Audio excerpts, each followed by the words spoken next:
Yung ayaw po tumulong, huwag nyo nang pilitin.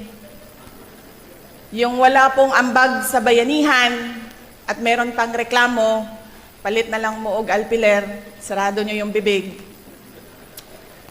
Pangalawa po, Brigada Eskwela is pinasimple po namin. Kung nakita ninyo sa department order na nilabas namin, pinasimple namin para maintindihan na lahat.